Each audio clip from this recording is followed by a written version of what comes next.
Step in my dojo, you Step. Step in my dojo, you step in my Hey. Yo, what up? Hey. Hello. Welcome. At Producer Dojo, we have a constant stream of live events waiting for you to come get your learn on. Sign up at the link below to make sure you don't miss out.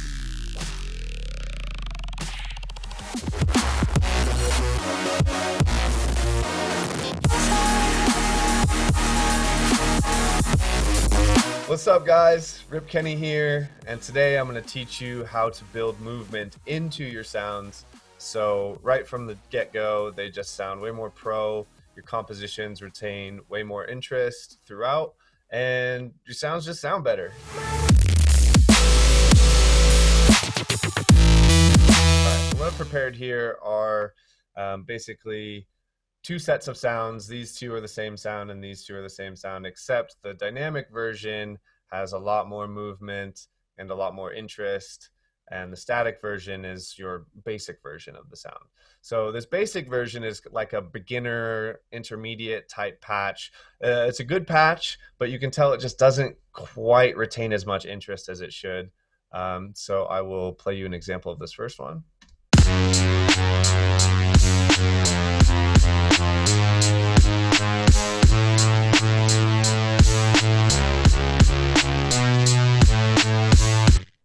So you can tell, good sound, but the sustain being so static, as you listen through that loop, by the end of it, you kind of get bored of the sound. You feel like there's not enough movement, there's not enough stuff going on. And so I've taken the exact same patch and basically just built a little bit of movement with two different LFOs, modulating a bunch of different stuff. The key here is that I haven't gone overboard with any of these movements. It's a little bit on a lot of different things, so it just has a much more intricate pro sound. The other thing that's really important about this is these two LFOs are not on beat sync. So if you had both of these LFOs on a 1-bar loop, basically every bar these same movements would repeat. And that's exactly what we're trying to avoid. We want this sound to feel like it's constantly evolving, changing, and retain interest throughout the entire song.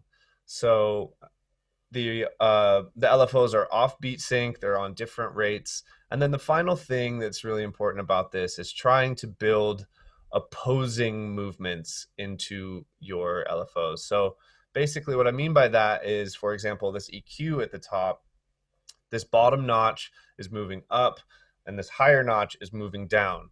So they're moving towards each other and away from each other, making a much more dynamic movement than like a static kind of moving with each other feel. So with all of these little movements built in, now this dynamic sound sounds like this.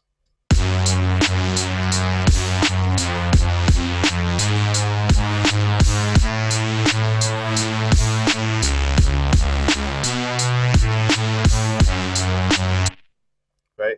Just has a lot more life to it. We haven't done anything crazy to like dramatically change the sound, but the impression of the sound is that it's just way more interesting to listen to throughout that entire loop. So you're just able to retain the listener's interest much better, and make your composition more enjoyable to listen to.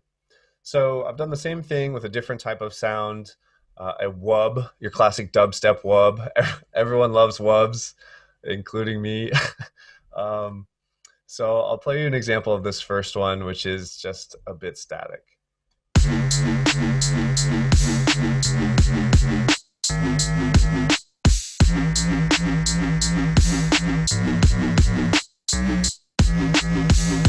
So good sound, good wub, but by the end of it, you're like, I've heard this sound do the exact same thing a bunch of times now.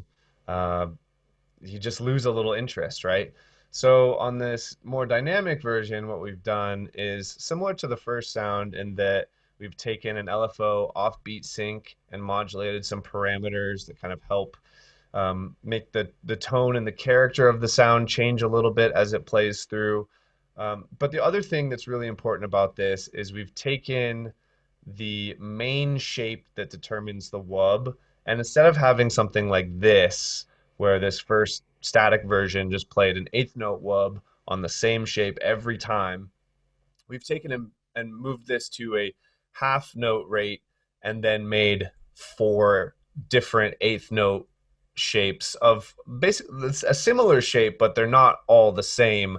And so as it plays through, it just feels so much more human, so much more alive, and retains the interest of the listener.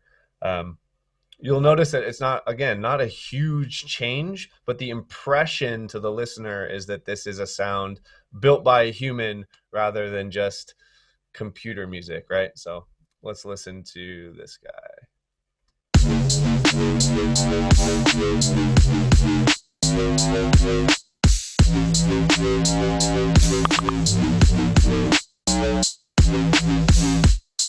Right? Through that loop, didn't really get bored of that sound. It was moving, evolving, right? So the next thing that I want to talk about is in a similar lane to building movement into your sound within your synth. Another important thing to think about is maybe building movement into your sounds after the synth. Maybe you hit a wall trying to build more movement within your synth patch, and or maybe you're using a sample that's not in a synth and you want to build more movement into it. I used to, in my compositions, in the writing process, get to a point where maybe I had a sound that I liked but wasn't quite good enough, and so I would start adding effects and processing and different moves to try and get the sound to be a little bit more interesting, and then move on. What I later realized is that you can shortcut that process a ton and make it way more fun. You can get way more interesting results if you take those types of processing moves that you make and then build sets of racks that you can use to have that effect. So let me just build a real basic sound here for us. Most of the heavy lifting in the track is done by this one drum kit. A lot of people will just continuously ignore drum sound design for huge portions of their career, and they'll wonder why their music isn't hitting people right, and it's like, we don't want to hear you play someone else's beat, we want to hear your beat.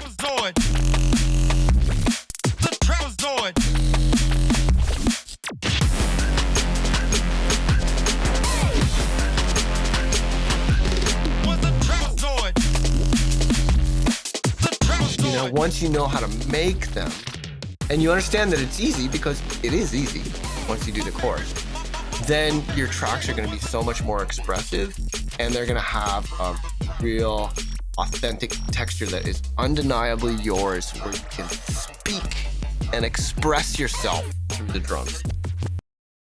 And then build sets of racks that you can use to have that effect. So let me just build a real basic sound here for us to exemplify this with. I'll just make a basic Reese sound. So that sounds like this. I'm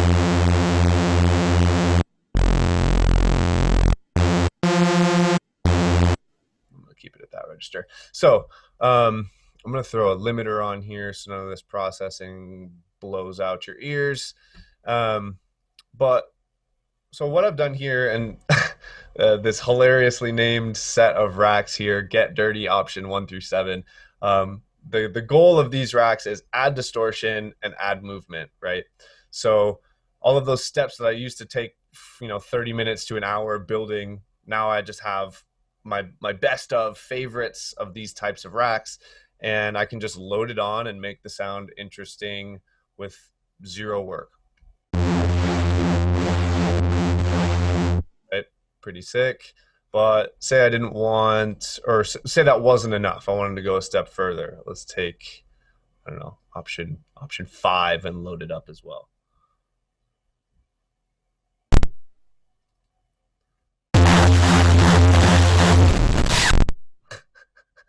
What the hell? That release had like a crazy artifact in it that was actually kind of sick.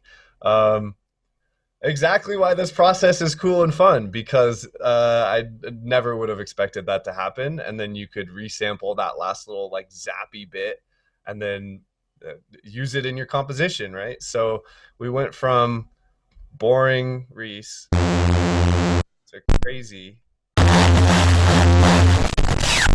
with secret extra bits at the end with like 15 seconds of work, right? So this is a concept that I have found to really help make the process of taking your sounds from boring to great more fun, quicker. You could do this in your songwriting process because you're not taking time to stop and engineer anything. You're just adding some racks, stacking them, changing them, and then moving on, right? So those are some of my favorite techniques to add movement to your sounds. One final thing I want to mention that is complementary to these topics is building space into your midis, right?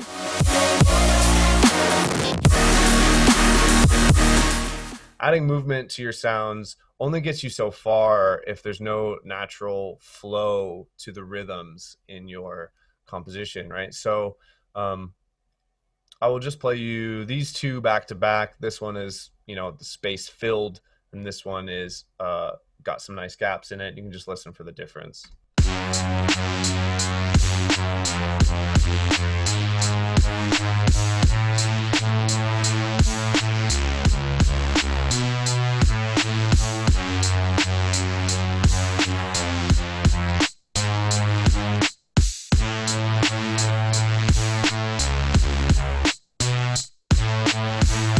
Right, so instantly you feel like the musical phrasing makes much more sense when you have these punctuated stops, right?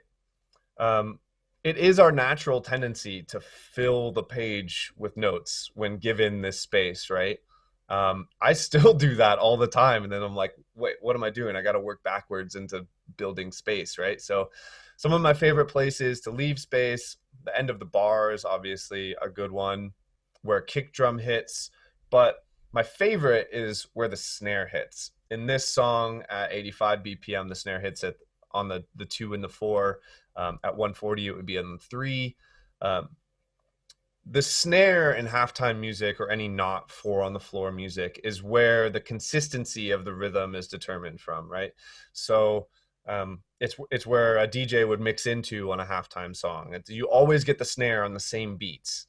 So it's just a great place to add your musical punctuation in your rhythms, and it's usually my go-to, and then I'll kind of adjust from there. I took some time away to hibernate, then I returned to see your minds decay from... Yeah, hopefully some of this stuff was super helpful for you guys to recap, build movement into your sounds with opposing LFOs off of beat sync. If you're doing something like a wub or another like kind of character shaped sound, double the length or quadruple the length of that section and build the same shape a little bit differently. Build yourself some racks that add movement and distortion or whatever that you can use modularly to increase your speed and efficiency when building movement into your sounds. And then leave some space in your midis so that the combination of all those efforts sounds very natural, interesting, and has a natural swagger and flow to it. So again, thank you guys for watching. I'm Rip Kenny. Hope you guys enjoy the rest of the showcase. Stick around for the sets. There's going to be some amazing sets from Hexus, Unk, the Don ill.gates himself. I also have a set in there. I've got 7 unreleased tracks that are going to be in that, so should be pretty good. Hope you guys stick around to watch all those and enjoy the rest of your day. All right, see you guys.